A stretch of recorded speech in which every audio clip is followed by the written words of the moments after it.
Борбор калаада экинчи Бишкек маданият форуму өттү. Ага катышууга бир нече өлкөнүн өкүлдөрү жана эл аралык маданий уюмдардын мүчөлөрү келишкен. Форум Борбор калаада өткөн Наристе 4-чү эл аралык балдар фольклор фестивалынын алкагында уюштурулган. Второй Бишкекский форум культур. Бүгүнкү форум биз үчүн өтө маанилүү. Себеби катышууга келген өкүлдөр менен тажрыйба алмашуу болуп жатат. Ошондой эле биз өткөргөн фестиваль тууралуу талкуу дагы болду. Ар бир өкүл өз ойлорун өздөрүндө өткөн фестиваль менен тааныштырганы, кийинки өтө турчу фестивалдарга жакшы тажрыйба болууда десем болот. Евразийский центр был создан и Жолугушуунун жүрүшүндө маданий өз ара аракеттенүүнүн, ар түрдүү элдердин жана цивилизациялардын уникалдуу маданияттарын сактоо, өз ара байытуу, жакындаштыруу жана өнүктүрүү механизмдерин түзүүнүн олуттуу маселелери талкууланды.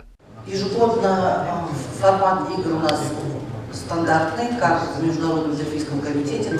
2025 жылы фестиваль Түштүк Кореяда өтөт. Форумда бул тууралуу дагы талкуу болду. Анда буга чейин өткөн фестивалдардын кемчилиги жана артыкчылыктары эске алынды.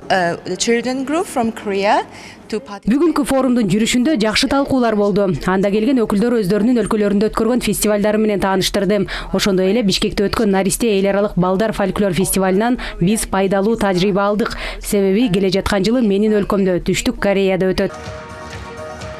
Эске салсак, биринчи форум 2017 жылы өткөн. Ага ири эл аралык уюмдардын мүчөлөрү жана 20 өлкөнүн өкүлдөрү катышкан. Кыргызстан дүйнөдөгү көптөгөн эл аралык маданий жана фольклордук фестивалдардын активдүү жана туруктуу катышуучусу. Телегайтелев, Элдар Анарбеков, ЛТР, Бишкек.